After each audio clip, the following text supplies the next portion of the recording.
Hello students, कैसे हैं आप सभी लोग। आई होप आप सभी बहुत बढ़िया होंगे। तो जैसा कि आपने थंबनेल में देख लिया होगा कि आज के इस वीडियो में हम डिस्कस करने वाले हैं एकेटीयू यूनिवर्सिटी का जो एमबीए सेकेंड सेमेस्टर का जो 7th पेपर है, दैट इज बीएमबी 207, जो 7वां पेपर है कॉस्ट एंड मैनेजमेंट अकाउंटिंग का। तो ये जो 7वां पेपर है इसका पीवाईक्यू 2025 का आया हुआ जो क्वेश्चन पेपर है उसका सोल्यूशन हम आज के वीडियो में डिस्कस करेंगे। एंड इस सीरीज में मैं दो वीडियो ऑलरेडी अपलोड कर चुकी हूँ कॉस्ट एंड मैनेजमेंट सब्जेक्ट का। दो वीडियो अपलोड कर चुकी हूँ जिसमें मैंने section A and section B के क्वेश्चन डिस्कस किए थे। सेक्शन बी के दो क्वेश्चन रह गए थे तो आज हम वहां से शुरू करेंगे। आपने देखा होगा क्वेश्चन पेपर तो काफी लेंथी है, ठीक है, तो इसीलिए मैं वीडियोस ऐसे पार्ट में बना रही हूँ। तो फर्स्ट पार्ट जो था उसमें मैंने सेक्शन ए डिस्कस किया था, सेकंड पार्ट में सेक्शन बी डिस्कस किया है और उसके दो क्वेश्चन रह गए थे जो आज के लेक्चर में हम डिस्कस करेंगे। फिर उसके बाद सेक्शन सी स्टार्ट करेंगे। और इसके साथ ही मैं आपको आज इस वीडियो में ये भी बताऊंगी कि अगर आपको एमबीए सेकेंड सेमेस्टर के जो 8 डिफरेंट सब्जेक्ट्स हैं उनका complete notes, complete lecture video, PYQ plus important question with solution, तो ये पूरा कंटेंट अगर आपको एक साथ एक जगह चाहिए तो वो कहाँ मिल जाएगा ये भी आज के वीडियो में बताऊंगी। तो जरूर इस वीडियो को अंत तक देखिएगा। एंड इसके साथ ही अगर चैनल अभी तक नहीं सब्सक्राइब किया है तो जरूर सब्सक्राइब कर लीजिएगा एंड लेक्चर यूजफुल लगे तो लाइक करना मत भूलिएगा। ठीक है, तो चलिए फिर आज का वीडियो हम लोग स्टार्ट करते हैं। तो this is the question paper. ये क्वेश्चन पेपर है आपको एकेटीयू की वेबसाइट पर मिल जाएगा। तो सेक्शन ए 7 क्वेश्चन थे, हम डिस्कस कर चुके हैं। सेक्शन बी 5 क्वेश्चन होते हैं, 3 क्वेश्चन करना होता है जिसमें मैं ए बी सी पिछले लेक्चर में डिस्कस कर चुकी हूँ। ठीक है, उसके बाद फिर ये सेक्शन सी है। तो हम इसमें सेक्शन बी के काफी क्वेश्चन डिस्कस कर चुके हैं, आज हमें इसके आगे पढ़ना है। ठीक है, आज हमें सेक्शन बी का जो क्वेश्चन नंबर 4 है वहां से स्टार्ट करना है। तो आज हमें यहां से स्टार्ट करना है सेक्शन बी का क्वेश्चन नंबर 4। पिछले लेक्चर में क्वेश्चन नंबर 3 तक किया था। क्वेश्चन नंबर 3 था बजट पे, fix budget and flexible budget में क्या डिफरेंस है, उस पे था क्वेश्चन नंबर 3। आज हमें क्वेश्चन नंबर 4 से स्टार्ट करना है। सेक्शन बी का चौथा क्वेश्चन है, 7 नंबर का है। वैसे इसमें 3 ही क्वेश्चन करने होते हैं बट मैं तो आपको पांचों का आंसर बताऊंगी। ठीक है, तो चलिए फिर स्टार्ट करते हैं यहां से। तो क्वेश्चन आया है चौथे यूनिट से है, वेट। तो क्वेश्चन क्या है कि differentiate between material usage variance and material price variance. ठीक है, तो ये वेरिएंस एनालिसिस जो टॉपिक है यूनिट 4 का, ये क्वेश्चन वहां से है। इसमें पूछ रहा है कि material price variance and material usage variance, इसमें क्या डिफरेंस है ये आपको बताना है। ठीक है, तो 7 नंबर का क्वेश्चन है तो डायरेक्टली आप ये नहीं बताएंगे, आप पहले वेरिएंस एनालिसिस एक्सप्लेन करिएगा। मैंने डिटेल में अपने वीडियो लेक्चर में पढ़ाया है वेरिएंस एनालिसिस क्या होता है, वो बताइएगा। और अगर थोड़ा समय रहे ना तो एक्चुअली वेरिएंस जो होता है ना कई टाइप का होता है। एक होता है material cost variance, labour cost variance and overhead variance. ठीक है, एंड इस वेरिएंस एनालिसिस में वैसे हम 20 से 25 टाइप के वेरिएंस पढ़ते हैं। सारे वेरिएंस मैंने डिटेल में पढ़ाया है। तो मटेरियल वेरिएंस ये क्वेश्चन है, बट अगर वो फ्लो चार्ट आप बना लेंगे ना, भले ही बहुत डिटेल में मत बनाइए बट अगर वो फ्लो चार्ट बना लेंगे तो बहुत अच्छा इंप्रेशन पड़ता है। देखिए वेरिएंस जो है, टाइप्स ऑफ वेरिएंस की बात करें तो material cost variance, labour cost variance and overhead variance. ठीक, फिर मटेरियल वेरिएंस में फिर ये आता है material price variance, material usage variance. तो ये क्वेश्चन वहां से है।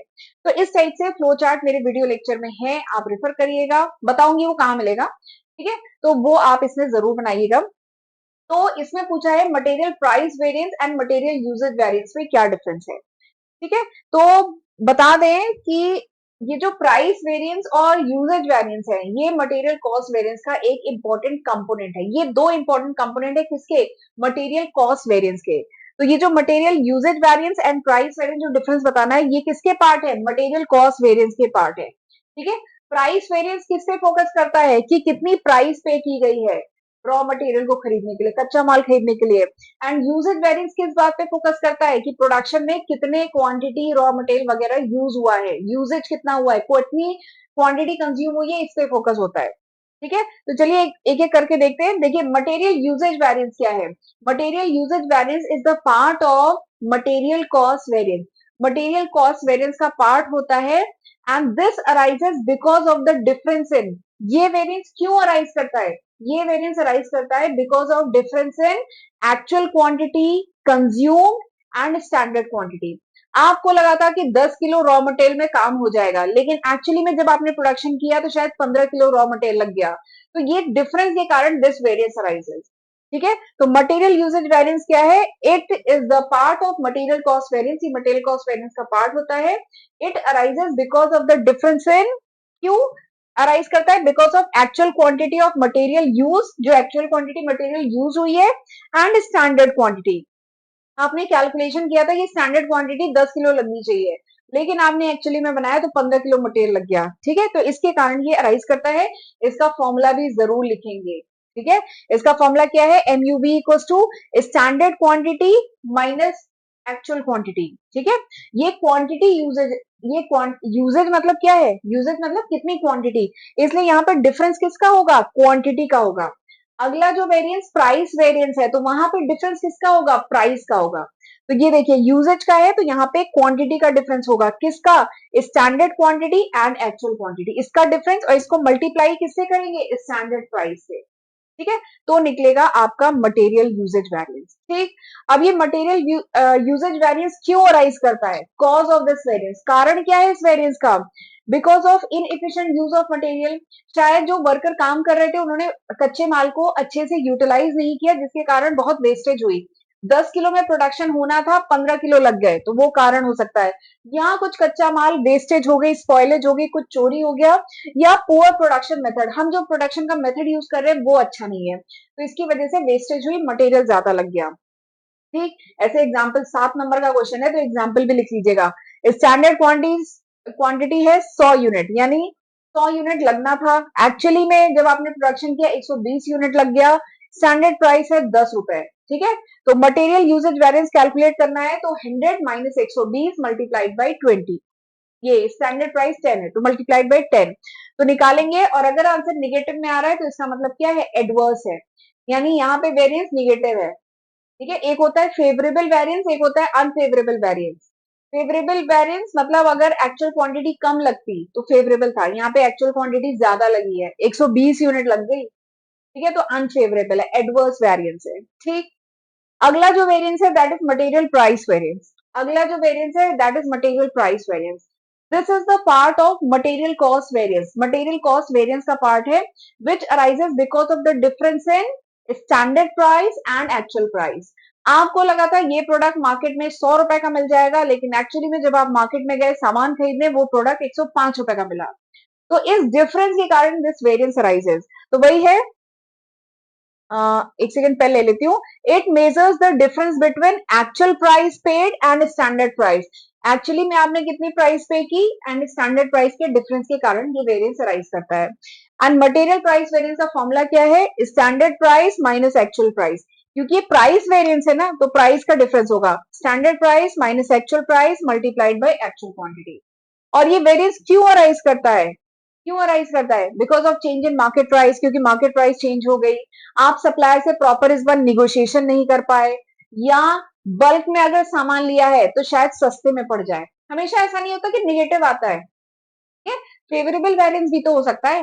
मार्केट में हमें लगा था 100 रुपए में सामान मिलेगा, लेकिन हमने बल्क में सामान खरीदा, हमें 95 रुपए पर यूनिट पड़ा, तो ये क्या है? Favourable variance. स्टैंडर्ड प्राइस कितनी थी? सोचा था 100, मतलब पूरे कैलकुलेशन के हिसाब से समझ में आया था कि 100 रुपए का मिलेगा, लेकिन एक्चुअली में 95 रुपए का मिला, तो ये फेवरेबल वेरिएंस है। ठीक है, तो ये सारी बातें आप एक्सप्लेन करेंगे इस तरीके से कि एग्जाम्पल लेके कैलकुलेट भी करेंगे। ठीक है, तो मटेरियल, ये जो मटेरियल कॉस्ट वेरिएंस है ये दो टाइप का होता है, एक होता है मटेरियल यूजेज वेरिएंस और एक होता है मटेरियल प्राइस वेरिएंस। ठीक है, तो इस टाइप से आप ये बना के एक्सप्लेन करेंगे। ठीक, तो ये था सेक्शन बी का चौथा क्वेश्चन, राइट।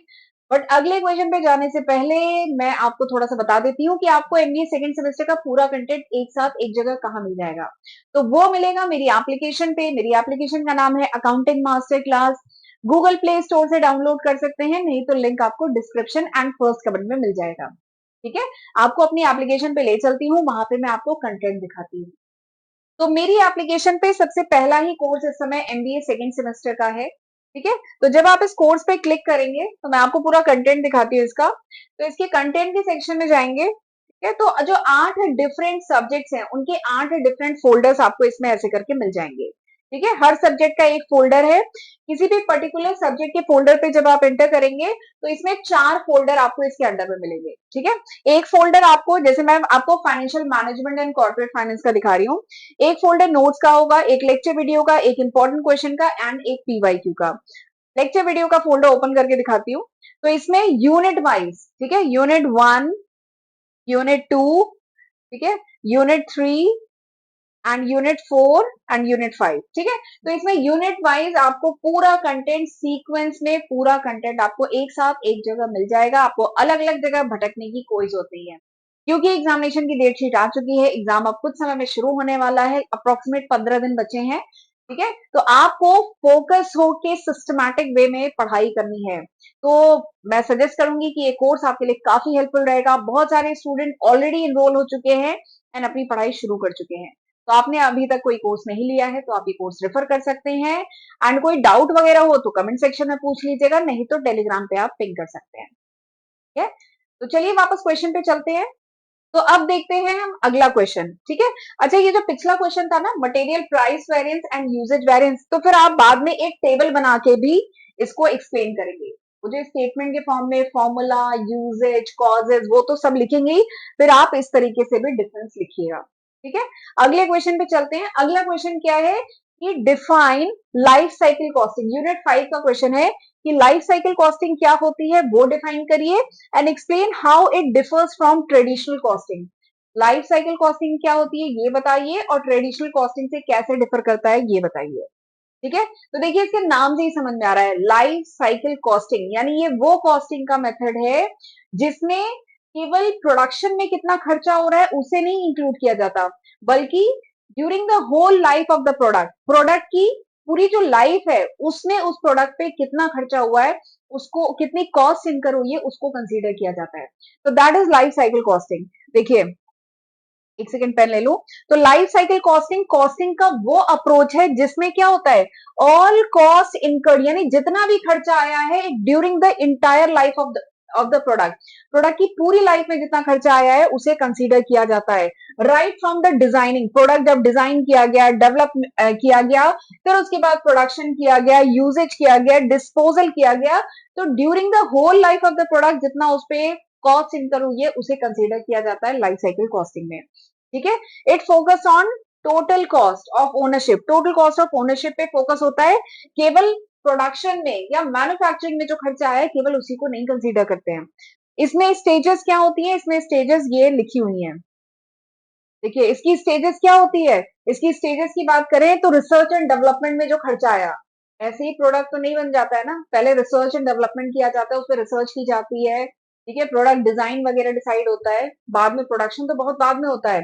तो R&D में जो खर्चा आया है, डिजाइन एंड इंजीनियरिंग में जो खर्चा आया है, उसके बाद जाके प्रोडक्शन मैन्युफैक्चरिंग में खर्चा जो आया है, मार्केटिंग डिस्ट्रीब्यूशन में जो खर्चा आया है, कस्टमर सर्विस एंड मेंटेनेंस में जो खर्चा आ रहा है, एंड डिस्पोजल एंड रिप्लेसमेंट, तो ये सारे खर्चे कंसीडर किए जाते हैं लाइफ साइकिल कॉस्टिंग में। तो ये सारी बातें आप एक्सप्लेन करेंगे, वीडियो लेक्चर में मैंने डिटेल में पढ़ाया है। ठीक है, जैसे एग्जांपल के लिए कोई कंपनी है वो मैन्युफैक्चर कर रही है स्मार्टफोन, तो स्मार्टफोन ऐसे ही प्रोडक्शन तो शुरू नहीं हो जाता है ना, उस पर पहले R&D की जाती है, डिजाइनिंग की जाती है, डेवलपमेंट किया जाता है, फिर प्रोडक्शन होता है, फिर एडवर्टाइजिंग होती है, आफ्टर सेल सर्विस होती है, रिसाइकलिंग होती है। तो ये सारा खर्चा, तो इन सारे खर्चे को कंसीडर किया जाता है लाइफ साइकिल कॉस्टिंग में। जबकि जो ट्रेडिशनल कॉस्टिंग का मेथड है उसमें क्या है, केवल प्रोडक्शन में जो खर्चा आ रहा है, प्रोडक्शन के टाइम मटेरियल का खर्चा, लेबर का खर्चा, इनडायरेक्ट खर्चे, इनको केवल जोड़ा जाता है ट्रेडिशनल कॉस्टिंग में। तो देखिए ट्रेडिशनल कॉस्टिंग में क्या होता है, एक मिनट पेन ले लेती हूँ। ट्रेडिशनल कॉस्टिंग में क्या होता है, cost incur during the production phase, केवल प्रोडक्शन फेज का जो खर्चा है उसे कंसीडर किया जाता है। मटेरियल में, लेबर में, ओवरहेड में जो खर्चा है केवल उसे कंसीडर किया जाता है। इसमें क्या होता है, शॉर्ट टर्म कॉस्ट कंट्रोल पे फोकस होता है। ठीक है, और अगर मैं डिफरेंस की बात करूं तो डिफरेंस आप इस तरीके से टेबल बना के यहाँ पे सारे डिफरेंसेस लिखेंगे। ठीक, ये मैंने सारे डिफरेंसेस लिखे हैं। अगर आपको ट्रेडिशनल एंड आपको लाइफ साइकिल कॉस्टिंग समझ में आ गई है तो डिफरेंस आप आसानी से लिख सकते हैं। लाइफ साइकिल कॉस्टिंग में किस पे फोकस होता है, इंटायर प्रोडक्ट लाइफ साइकिल पे। यहाँ पे केवल प्रोडक्शन फेज में जो खर्चा हो रहा है उसे कंसीडर किया जाता है। ये लॉन्ग टर्म टाइम होरिजोन होता है, ये शॉर्ट टर्म होता है। इसमें R&D का खर्चा, मार्केटिंग, सर्विस, डिस्पोजल सब कंसीडर होता है। इसमें केवल मैन्युफैक्चरिंग कॉस्ट कंसीडर होती है। इसमें total cost and profitability over life ये कंसीडर होता है। इसमें कॉस्ट पर यूनिट, ये स्ट्रेटेजिक डिसीजन लेने में मदद करता है, ये ऑपरेशनल डिसीजन लेने में मदद करता है। ये early stage designing and planning भी इसमें इंक्लूडेड होती है, जबकि इसमें केवल प्रोडक्शन। ठीक है, तो ये सारे डिफरेंस है इन दोनों जो मेथड है कॉस्टिंग के उसमें। ठीक है, अगले क्वेश्चन पे चलते हैं और इसी के साथ हमारा सेक्शन बी कंप्लीट होता है। आते हैं सेक्शन सी पे। सेक्शन सी में जो हर क्वेश्चन है, जैसे क्वेश्चन नंबर 3, ये है क्वेश्चन नंबर 3, 2 क्वेश्चन दिए रहेंगे, एक करना है। ठीक है, तो इस तरीके से रहेगा। तो चलिए क्वेश्चन नंबर 3 का पहला क्वेश्चन देखते हैं। पहला क्वेश्चन क्या है, ये देखिए, define management accounting and state two difference between management accounting and financial accounting. ठीक है, दिस इज द क्वेश्चन। देखिए मैनेजमेंट अकाउंटिंग क्या है, फाइनेंशियल अकाउंटिंग से क्या डिफरेंस है, और दो डिफरेंस बताने हैं। ठीक है, बट ये क्वेश्चन है 7 नंबर का, तो थोड़ा सा आप और इसको एक्सप्लेन करेंगे। क्वेश्चन में 2 बोला है, बट आप और भी बताइएगा और मैनेजमेंट अकाउंटिंग को थोड़ा और एक्सप्लेन करिएगा, क्योंकि 7 नंबर का है, इतना लिखने से काम नहीं चलेगा। मैंने यहाँ पे शॉर्ट में ही केवल लिखा है कि ऑलरेडी मैं वीडियो लेक्चर में डिटेल में पढ़ा चुकी हूँ। ठीक है, मैनेजमेंट अकाउंटिंग क्या है, management accounting is that part of accounting. देखिए सबसे पहले तो अकाउंटिंग 3 टाइप की होती है। ठीक है, ये मैंने वीडियो में डिटेल में पढ़ाया है। अकाउंटिंग जो है 3 टाइप की होती है। एक होती है आपकी फाइनेंशियल अकाउंटिंग, एक होती है आपकी कॉस्ट अकाउंटिंग, एक होती है आपकी मैनेजमेंट अकाउंटिंग। ठीक है, यहाँ पे 3 टाइप की होती है। आपको management accounting and cost accounting में डिफरेंस पूछ रहा है। तो देखिए मैनेजमेंट अकाउंटिंग क्या है, management accounting is that part of accounting which is for the top management. ठीक है, इसीलिए नाम क्या है, मैनेजमेंट अकाउंटिंग। मैनेजमेंट अकाउंटिंग वो अकाउंटिंग है जो स्पेशली टॉप मैनेजमेंट को डिसीजन लेने में, ठीक है, प्लानिंग में मदद करता है। Management accounting takes the data from financial accounting. Management accounting ये जो है ये फाइनेंशियल अकाउंटिंग से डेटा लेता है, उस पे अपने टूल एंड टेक्निक लगाता है एंड प्रॉपर कुछ कह लीजिए इंटरप्रिटेशन ड्रॉ करता है, रिपोर्ट्स बनाता है और वो रिपोर्ट टॉप मैनेजमेंट को भेजता है। उसके बेसिस पे टॉप मैनेजमेंट इंपॉर्टेंट डिसीजंस लेते हैं। दिस इज मैनेजमेंट अकाउंटिंग, यही मैनेजमेंट अकाउंटिंग है। मैनेजमेंट अकाउंटिंग डेटा को मतलब रिकॉर्ड, क्लासिफाई, समराइज ये सारी चीजें करता है, अपने टूल टेक्निक लगाता है ताकि वो ऐसी रिपोर्ट जनरेट कर सके जो टॉप मैनेजमेंट को डिसीजन लेने, प्लानिंग करने में हेल्प करे। That is called management accounting. Management accounting के बहुत सारे टूल हैं। ये जो वेरिएंस एनालिसिस अभी हमने पढ़ा था, मैनेजमेंट अकाउंटिंग का टूल है। बजटिंग मैनेजमेंट अकाउंटिंग का टूल है। CVP analysis, break even point, ये सब मैनेजमेंट अकाउंटिंग के टूल हैं। स्टैंडर्ड कॉस्टिंग मैनेजमेंट अकाउंटिंग का टूल है। ठीक है, तो मैनेजमेंट अकाउंटिंग के यही बहुत सारे टूल हैं। रेशियो एनालिसिस मैनेजमेंट अकाउंटिंग का टूल है। तो ये सब लगाए जाते हैं ताकि कुछ प्रॉपर कुछ कंक्लूजन निकाल सके जो टॉप मैनेजमेंट के लिए हेल्पफुल हो। ठीक है, तो ये सारी बातें आप डिटेल में लिखेंगे। ठीक है, तो मैनेजमेंट अकाउंटिंग क्या होता है, ये देखिए लिखा है, management accounting is identifying, measuring, analysing and communicating accounting information ताकि मैनेजमेंट, टॉप मैनेजमेंट प्लानिंग कर सके, कंट्रोलिंग कर सके, डिसीजन ले सके। This is management accounting. और इन दोनों में डिफरेंस की बात कहें तो मैनेजमेंट अकाउंटिंग का जो आउटपुट निकल के आता है it is for internal purpose only, ये कंपनी के टॉप मैनेजमेंट के लिए होता है। जबकि फाइनेंशियल अकाउंटिंग की जो रिपोर्ट होती है इसका इंटरनल एंड एक्सटर्नल दोनों यूज होता है। ठीक है भाई, इसके इंटरनल यूजर होते हैं, इसके एक्सटर्नल यूजर होते हैं। दोनों के टूल टेक्निक अलग अलग हैं। फाइनेंशियल अकाउंटिंग में we make PL account, balance sheet, ठीक है, ट्रेडिंग अकाउंट, ये सब बनाते हैं। जबकि मैनेजमेंट अकाउंटिंग में बहुत सारे टूल टेक्निक हैं, जैसे रेशियो एनालिसिस है, जैसे बजटिंग है, जैसे स्टैंडर्ड कॉस्टिंग है, वेरिएंस एनालिसिस है, सीवीपी एनालिसिस है, ये सब मैनेजमेंट अकाउंटिंग। ठीक है, तो ये इसके कुछ डिफरेंस थे, और भी मैं तो 5-6 डिफरेंसेस आपके साथ डिस्कस की हूँ वीडियो लेक्चर में, तो आप वो रेफर करिएगा, डिटेल में आंसर करिएगा। 7 नंबर का है, इतना मत लिखिएगा और भी लिखिएगा। ठीक है, तो चलिए फिर आज का लेक्चर वाइंड अप करते हैं। अगले लेक्चर में हम क्वेश्चन नंबर 3 के बी पार्ट से स्टार्ट करेंगे। ठीक है, तब तक मैंने जितना पढ़ाया है उतना पढ़ के रखिएगा, और वो कोर्स अगर लेना चाहें तो आप कमेंट सेक्शन में उसके रिगार्डिंग क्वेरी वगैरह कर सकते हैं, नहीं तो एप्लीकेशन डाउनलोड करके डायरेक्टली आप उस पर प्रोसीड कर सकते हैं। ठीक है, और लेक्चर यूजफुल लगा हो तो प्लीज जरूर लाइक करिएगा। मिलते हैं अगले लेक्चर वीडियो में, तब तक अपना ध्यान रखिएगा। God bless you.